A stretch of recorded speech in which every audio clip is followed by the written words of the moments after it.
jiraachuu hin dandeenye ta'us.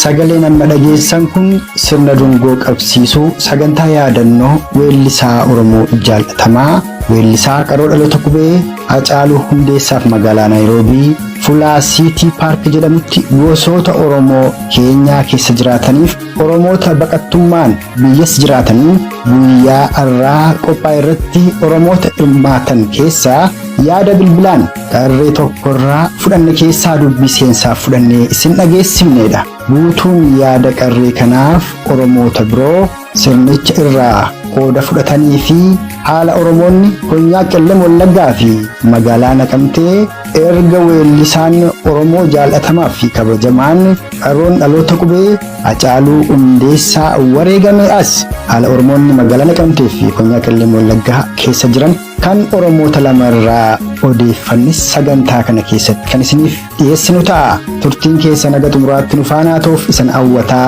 jalqaba irratti haala Oromoonni magaalaa Naqamtee guyyoottan asaanan kana keessa jiran kan Oromtichi magaalaa Naqamtee irraa raadiyoo sagalee walabummaa Oromiyaatti hime isiniif dhiyeessuun sagantaa keenya aanfannaa itti dhiyaadha.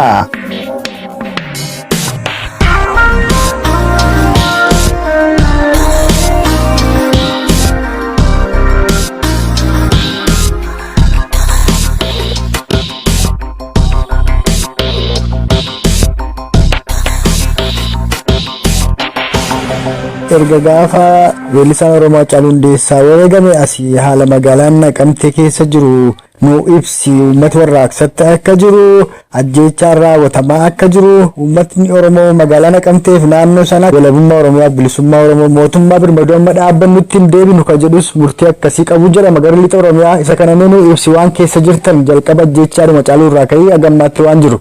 Aye galati ya wanti itu orangnya dia dengan yang terlalu besar ya kita kami bisa menghadapi pengelola bisa menginisiasi dan semua orangnya seperti dapat kota tapi yang kami itu semua orangnya seperti itulah amati dia. Jangan mahu terjadi majalah Naqamtee seperti biasa lamandira setelah amat itu sesuatu makanan yang terjadi mana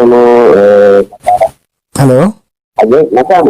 Fincila kana wal qabate ilmaan Oromoo jettee sagaleen kee addaan citetti fufi. Fincila kana wal qabate ilmaan Oromoo magaalaa Naqamtee keessatti waraana mootummaa tanuudha. Agam tokko ta'u mee magaalaa Naqamtee keessatti hanga namoota barbaachisaa taatan rukutamee isaan keessaa namoota dhibbatama lubbuu isaanii darbee namooti shan hangan quba qabutti yaalamaa turan hospitaala riifaraalaa magaalaa Naqamtee keessatti ergatti haalli magaalaa Naqamtee keessa jiru baay'ee ulfaataa ture.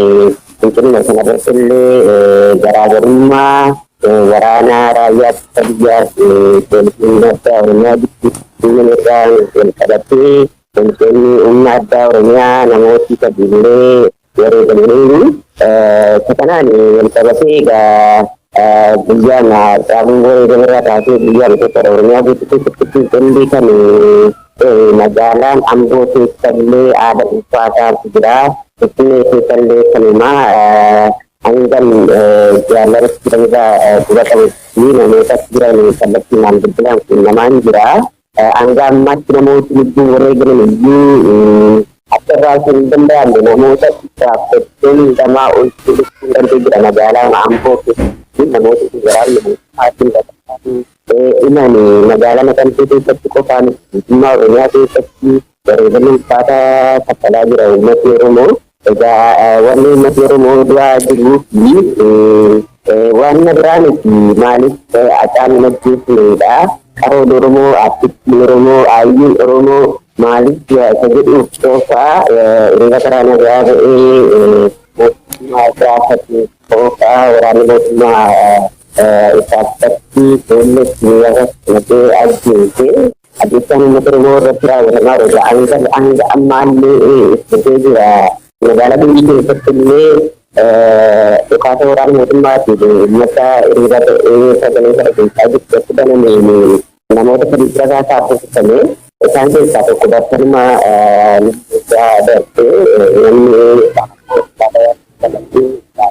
darbee baay'ee ulfaataadha.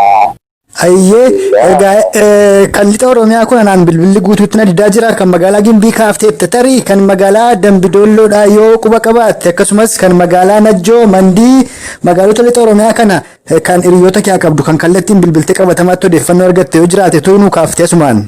Ayyee egaa hangan odeeffannoo magaalaan hundumtuu fincilaan kan guuteedha. Magaalonni keessatti adeemaa jiru jedhaman illee keessatti keessa hin jiru. Guutummaatti kan jiru jira tokko illee jiru magaalaa Dambidolloo kan fincilaa hamaa guyyaa aadaan yeroo jiru kanatti bareedu kan jechuudha. Najjoo Mandii yeroo jiru keessallee jechuudha. Magaalaa hundumaa keessa guutummaa Oromiyaa keessa keessatti jechuudha. Katana wal qabatee dhufaatii uummata irratti waraana mootummaatiin banamee ture kallattiidhaan odeeffatan magaalaa Gimbii keessatti qaamaan fincila kana keessa yeroo uummatni sagantaa dhageessu dhaabbatee ilaalaa ture. Egaa waraanni mootummaa yeroo Hello, magaalaa Gimbii qaamaan keessa dhaabbadhee ilaalaa ture yeroo uummati fincila kana geggeessuu jettee qaamoti mootummaa jettee addaan nu jalaa citetti deebi'i. Qaamoti mootummaa egaa uummata fincilaatti ta'ee sagalee kana guutaa ture irratti dhufaatameen uummati Hello, uummati jettee ammas addaan sagaleen kee gadi bu'ee uummati itti nuufuufi. Uummata egaa kan rasaasa mootummaan miidhaman jiru kallattiinaan waraana mootummaa fuulleetti dhufaataa dalee uummata sagalee kana guutaa jirti namoota sadii kan rasaasa waraana mootummaan jechuudha. Isa kana kan kallattii fuulleetti dhufaataa waraana humna addaa Oromiyaa warra jedhamanidha. Namootni seera rasaasa mootummaa kan keessaa tokko bakka ta'anii Biqiltuu magaalaa naannoo ta'eera. Reeffa bakka gara maatiisaa biqiltuu magaalaa naannootti galee namooti lamimmoo bakka magaalaa galanii namooti rasaasa maatiisaman hanga yoonaatti lubbuun jiruuf ni jiru.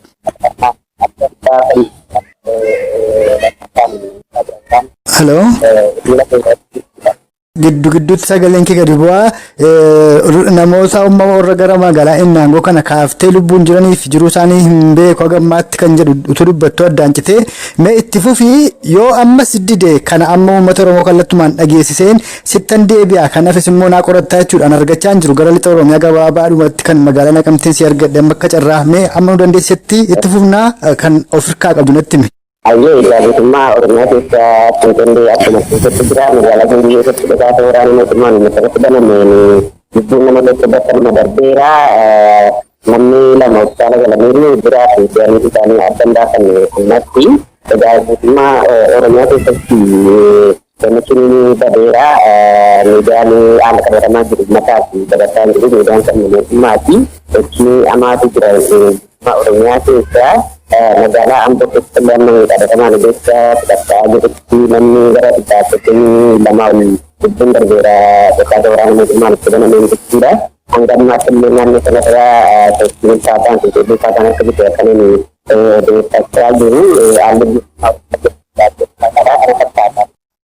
Kun ajjeechaa weellisaa Oromoo qaroo dhaloota qubee Hacaaluu Hundeessaa irratti raawwate hordofuun mormii uummataan geggeeffamaa jiruu fi ajjeechaa qaamota mootummaa koloneeffataa Impaayera Itiyoophiyaa Koloneel Abiyyiin durfamuun Oromoota magaalaa Naqamteedhaa mudate kan Oromticha magaalaa Naqamtee irraa odeeffannee isin dhageessifnedha. Ammoo kan asaanuu erga weellisaan Oromoo jaalatamaaf kabajamaan qaroon dhaloota qubee weellisaa Hacaaluu Hundeessaadhaa wareegame as haala Oromoonni Konyaa Qellem Wallaggaadhaa keessa jiran kan Oromticha tokko irraa odeeffanne isin dhageessifna.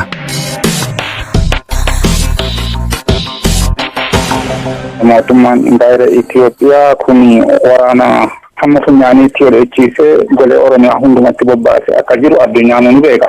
Haaluma kanaan torban dabarte kana godina Qellem Wallaggaa aanaa Yamaal Argii Walal ganda Arbaashii Qorbee Bonayyaa fi Fiijoo jedhamuun beekamtu keessatti poolisoonni humna addaa Oromiyaa jedhamanii gochoota wal fakkaatoo lama wal duraa duubaan qorbii adda addaa keessatti raawwatanii jiru jechuudha. Gochaaleen isaan raawwatan wal duraa duubaanii namoota 3 ajjeesanii jiru. Mana jireenyaas gubanii jiru. Maqaan namoota du'anii kun tokko obbo Duulaa Maarii, 2 obbo Bulchoo Mogosee fi 3 nama daandiirra adeemu karaa deemaa maqaan isaa hin beekamne iddoo addaa Bataskaana Kidaana Miratii jedhamtutti ajjeesanii jiru. Namoonni lamaan obbo Duulaa fi obbo Bulchoo Mogosee jedhaman kun nama qotatee bulaa maasii isaa keessatti ooyiruu isaa keessatti osoo isaan waliin hojii hojjechaa jiranii poolisoonni humna addaa Oromiyaa jedhaman kun itti ba'anii gaaffii tokko malee maalummaa waa tokko osoo hin gaafatin rasaasa itti roobsuudhaanii achitti ajjeesanii bira darbanii jechuudha. Namni inni daandii irratti ganduma asuuku arbaashii sana Bataskaana Kidaana Miratii biratti inni ajjeefame kun immoo karaa deemaa nama lafa fagoo irraa deemee dhufe eenyummaan isaa hanga ammaatti kan hin beekamin jirudha jechuudha. Haaluma kanaanii waxabajjii 30,2020 mana jireenyaa gubanii jiru. Mana nama obbo Duulaa Abarraa jedhamu abbaa maatii kan ta'e qotee bulaa fi siyaasa kamirraa walaba kan ta'e nama kana yeroo baay'eedhaaf itti deddeebi'anii barbaadaa turan. Nama kana manni isaa ganduma sana keessa Qorbee Siijjoo jedhamtudha.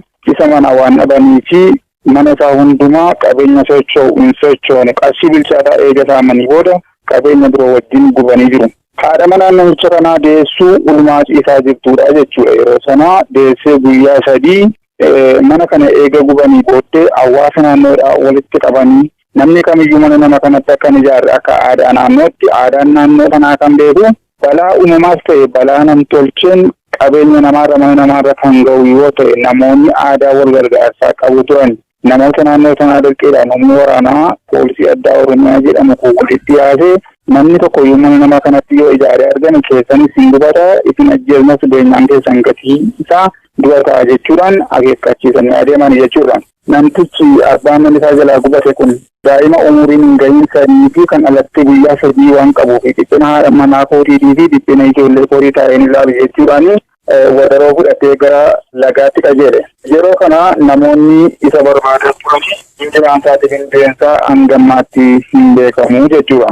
Kanaafiyyuu namoonni dubartii deessuu kanaaf gaddanii waan godhan nabanii yoo inni dhufuu baate seeyyuu deebisnee ajjeesna waan jedhaniif dhoofsanii halkanii bifa dhoofsaatii icciitiitiin gara maatii isheetti daa'imman kanaa wajjin seegeessanii jiru jechuudha.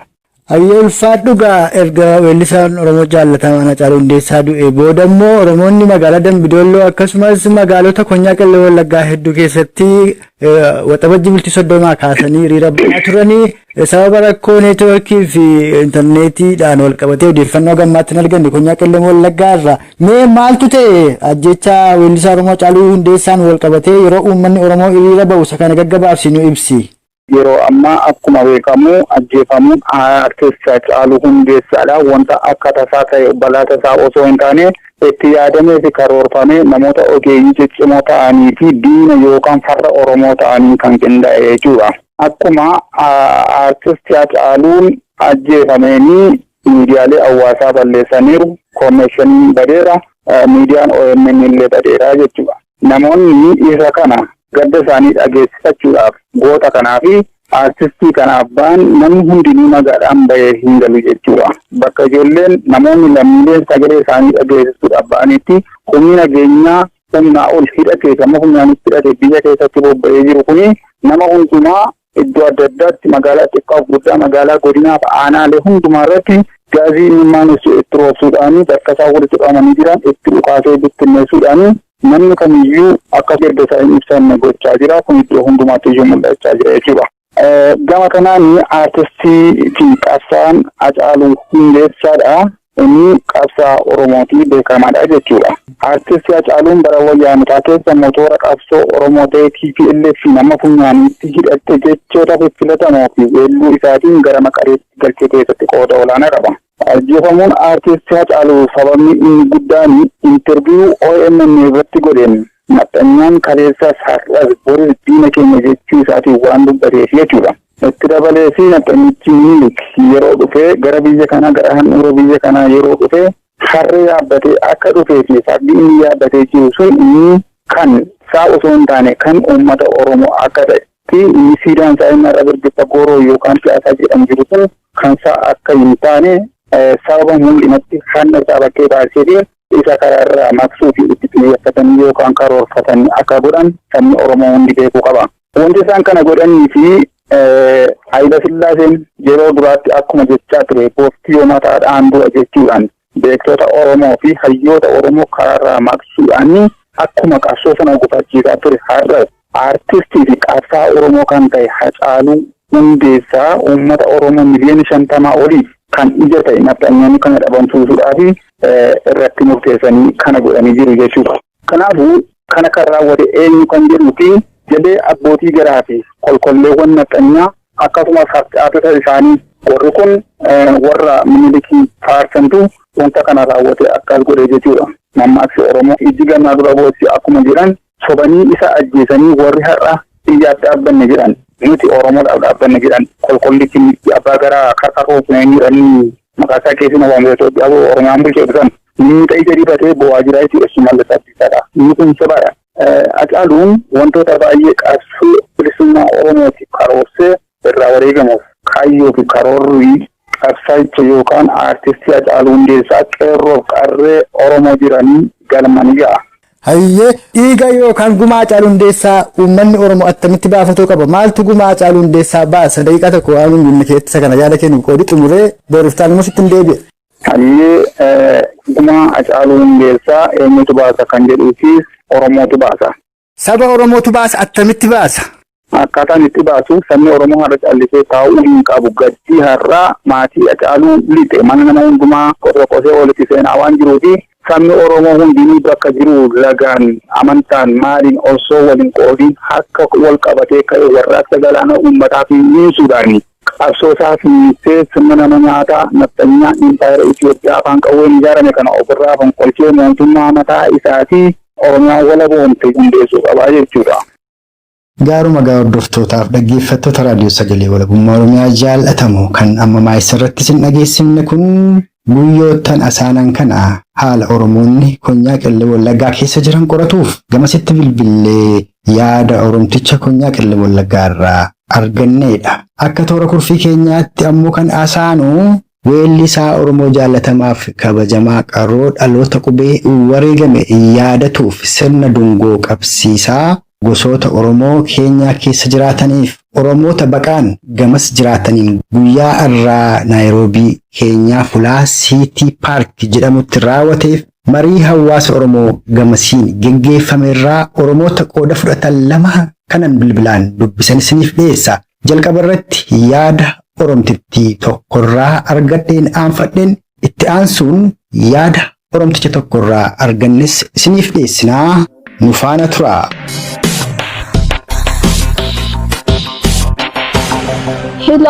Hello. Akkam fayyumaa? Amma nagaan qabnu garuu nagaa maaltu jira? Galaa egaa weellisaan Oromoo jaallatamaaf kabajamaan Hacaaluu Hundeessaadha. Waxabajjii bultii 29 bara 2020 Finfinneetti erga ajjeefame booda Oromoon Oromiyaa keessa jirus haa ta'u addunyaarra jiru gadda guddaa keessa jira, mormiittis jira. Har'a immoo Oromoonni magaalaa Naayiroobii naannoo san jiraatan bakka tokkotti walitti dhufanii gadda isaanii ibsachaa jiru bifa garaagaraan jedhama. Mee maal keessa akka jirtan uummata Oromoof ibsi. Raadiyoo Sagalee Walabummaa Oromiyaa irraan si bilbilaan xiiqii dhugaa isaati. Ayyeegaa har'a walitti qabamne Naayiroobii keessatti gadda isaa yaadannoo isaa dungoo ibsiniitiin walitti qabamee bayaa jirra. Ayyee. Hacaaluun Hundeessaa wanni inni wareegameefis gaafii mirga isaatiif qabeenya haqa biyya isaa kan saamame akka deemu mirgi kiyya gabbummaan nurraa akka ka'u jedhe malee hateetti miti. Sabaaf sablammii ganda isaanii dhaqee hatee miti yakka dalagee miti gaafii mirga isaa gaafatee har'a diinii shira uummata Oromoo irratti xaxee Hacaaluu goota keenya nurraa weerageera. Gadda guddaatti nutti dhaga'ama. Gadda guddaatti nutti dhaga'ama. Osoo duuka deebuuti anatu du'ee isa deebisa. Baay'ee gadda guddaa keessa jirra.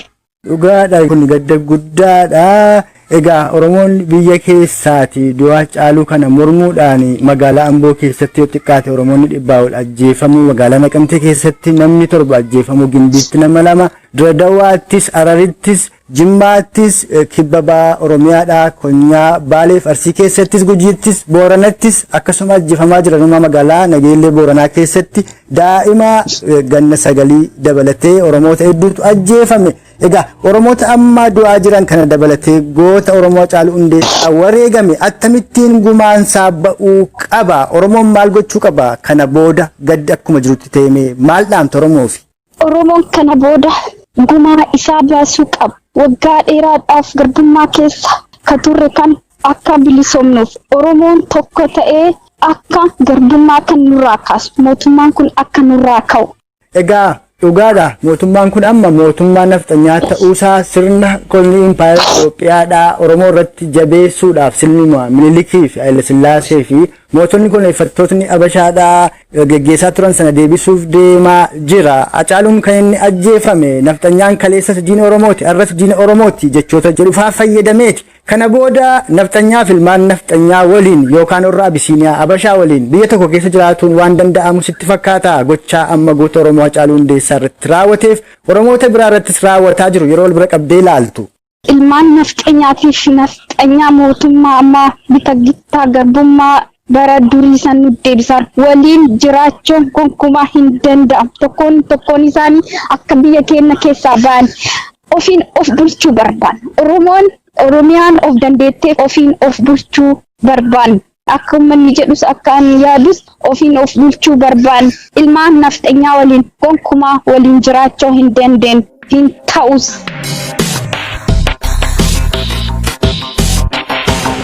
Gaddi kun gadda ilma Oromoo tokko mudate gadda Oromoon ilma isaatiif gaddee yaadatu qofa otoo hin taane qaaxxee Oromoo mara saba Oromoo maratti qaaxxeeffatee fi diinummaa sirnoonni darbaa dhufaadhaan Oromoo irraa qabaataa turan har'as dhaloota kanarratti addatti ammoo dhaloota qubee qabsoo bilisummaa Oromoo keessatti kallattiidhaanis alkallattiidhaanis ogummaa qabuunis namni kun Hacaaluu Hundeessaa namni tarii ani itti dhiyeenyaan beeku bifa kanaan aarsaa Oromummaa kanfaluun dhugumatti gadda nam tokkoo miti gadda sabaati.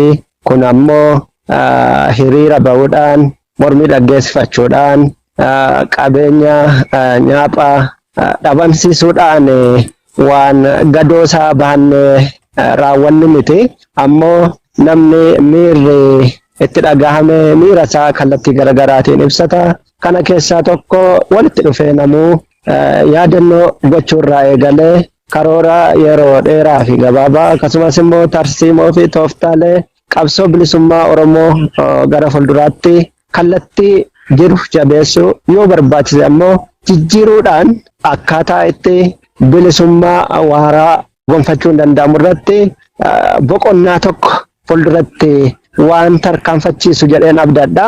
Kanaaf nuti dhaloonni Oromoo sabni Oromoo fi yoo barbaachises firoonni saba Oromoo akkasumas firoonni qabsoo bilisummaa Oromoo bifa haaraadhaan qabsoo bilisummaa Oromoo keessaayyuu waraana bilisummaa Oromoo cinaa dhaabatanii kan qabsoo bilisummaa Oromoo waraanni bilisummaa Oromoo adda dureen gaggeessuutti jiru qalbiidhaan beekumsaan qabeenyaan bifa hundaan biyyoota addunyaatti haala qabatamaa nuti keessa jirru himuudhaan dhaabbilee miti mootummaa fi mootummoota garaagaraa akkasumas warreen sabaayimaalee jajjabaa ta'an akkasumas dhaabbilee mirgoota dhala namaatiif falmanii fi kan kana fakkaatanitti haala qabatamaa yeroo ammaa kana uummanni Oromoo keessa jiru akkasumas kaleessa sabni kun maal keessa ture maal ta'aa ture kan jedhu hundeedhaa ibsuudhaan egereefoo uummanni Oromoo maal fedha maal barbaada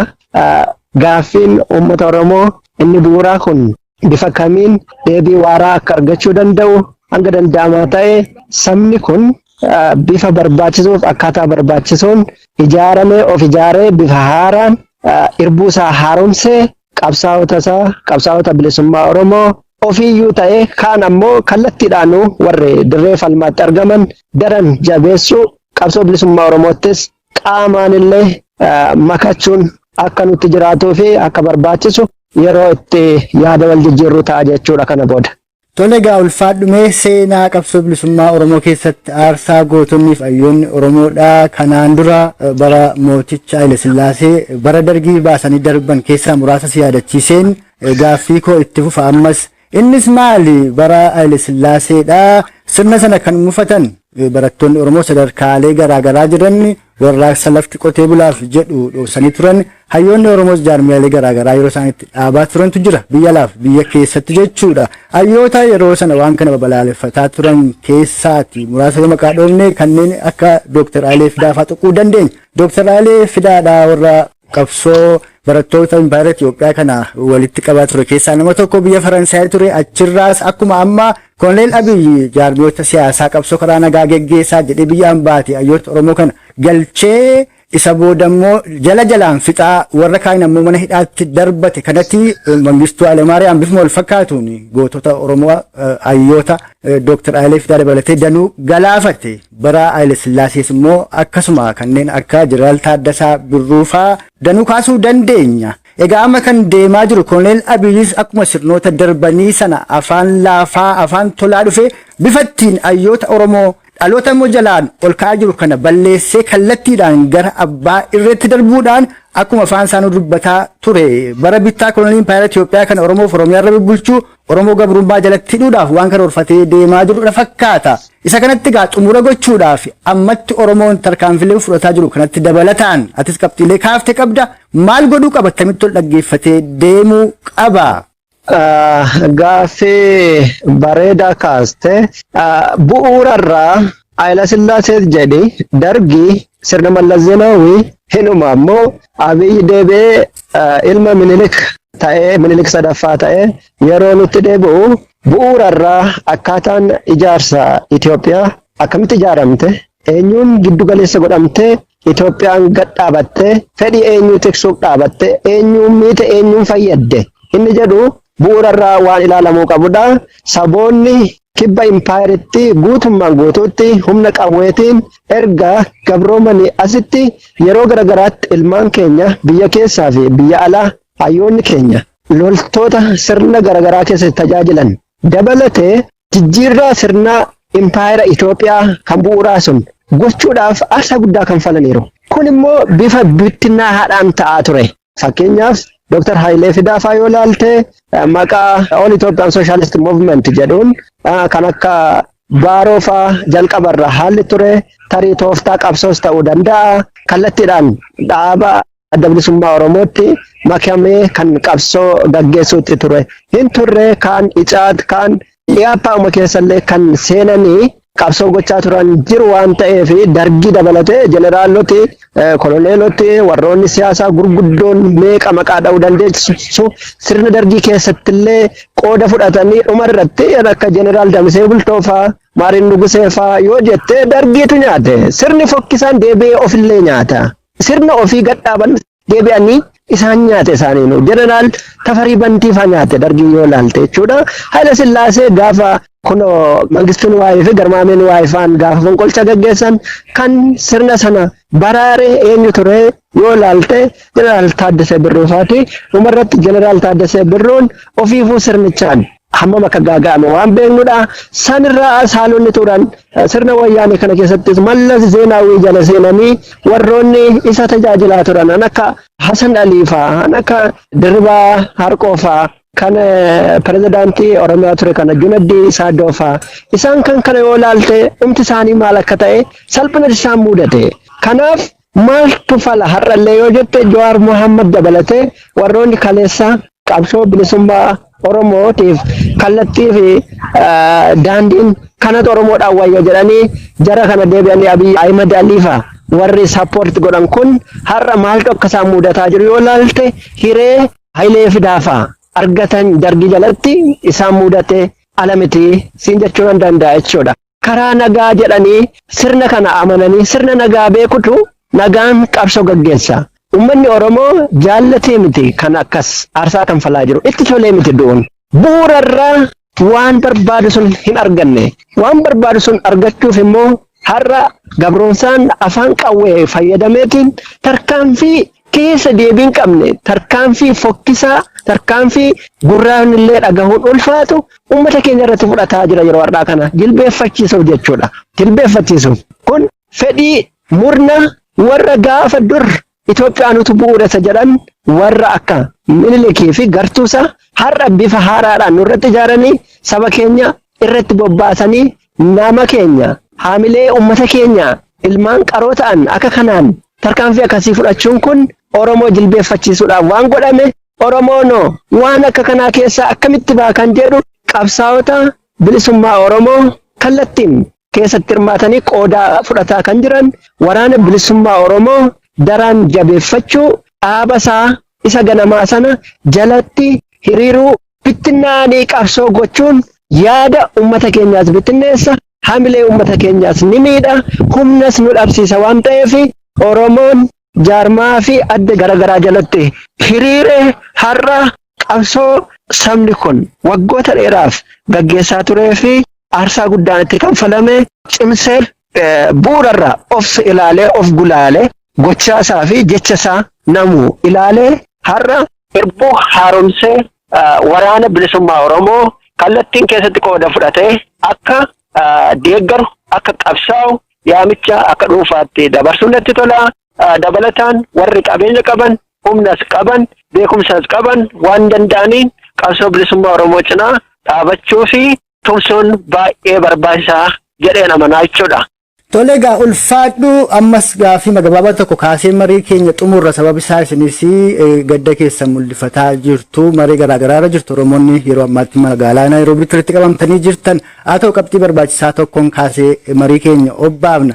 Innis maali yeroo garaagaraatti bara dargiis haa ta'u bara wayyaanee keessa mootummoonni koneeffattoonni kun hayyoota Oromoo yookaan abbootii qabeenyaa Oromoo yookaan warra siyaasaa qabanii hidhaniitu waan tokko itti dhiyeessu yoo kana goote kanan sii godhaa yoo akkas goote sin gadhiisaa kana faa jedhu hayyoonni Oromoodhaa yeroo baay'ee hidhamanii Oromoon aarsaa lubbuus qaamaas baasee hidhaatii baasu immoo deebi'anii yeroo isaan qabbana'aa suuta jedhaa rakkoo karaa nagaa furraa yookaan ammoo furameeraa jedhanii yeroo isaan itti hawaasa qabbaneessantu mul'ata erga aarsaan lubbuuf qaamaa danuun ba'ee booda gaaffiin bu'uuraa Oromoon gaafate otoo hin deebi'in arrallee yoo sun deebi'ee mul'ate qaamni Oromoodhaa namni Oromoon dhaggeeffatu yoo deebi'ee Oromoo qabbaneessu carraaqe Oromoon deebi'ee waan dhaggeeffatu sitti fakkaata yoo qaamni akkasii gadi ba'ee dubbate deebiin Oromoo maal ta'uu qabaa jetta akka nama tokkootti kanumaan an xumura.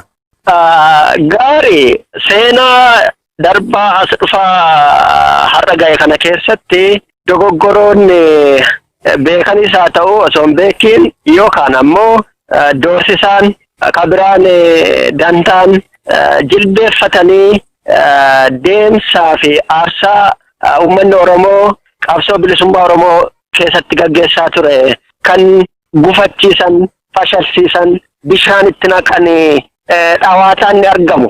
Sabni kun saba guddaadha. Kana keessa namoota fedhii fi ilaalchi garaagaraa qabanillee as bahuu danda'u.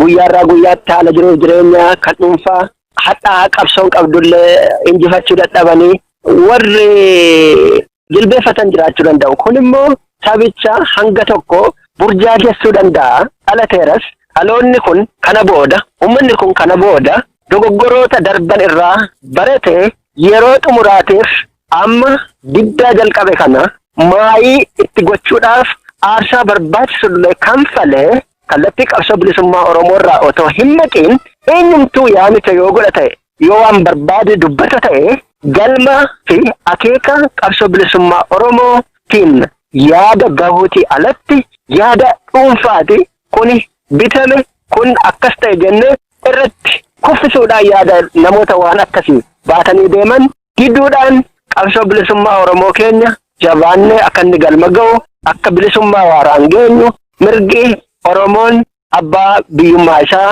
Oromiyaa irratti qabu hanga mirkanaa'utti jabaannee itti fufuun kan nuti jiraatu ta'uu qaba. Kanaafis immoo aarsaa barbaachisu kanfaluudhaaf daran of qopheessuun nurraa eegama. Lubbuun du'a hin ooltu namni seenaa gaarii dalage fakkeenya Haacaaluu Hundeessaa har'a miidiyaaleen addunyaa kanarra jiran meeqa kan waa'ee isaa jabeessanii gabaasaa jiran haalli uummanni Oromoo itti react gochuutti jiru kuni yoo laalte umurii isaa diqqaa kanatti qabsoo bilisummaa Oromoo keessatti karaa danda'uun gama danda'uun hirmaannaa taasisee qooda baateen seenaa gaarii hojjetee waan darbeef akka kanatti isa yaadachuutti jirra. Kanaaf nuti eenyumti keenya gaafa waaqni jedhe du'uun keenya waa'ee namni lubbuu boru du'an oolle kana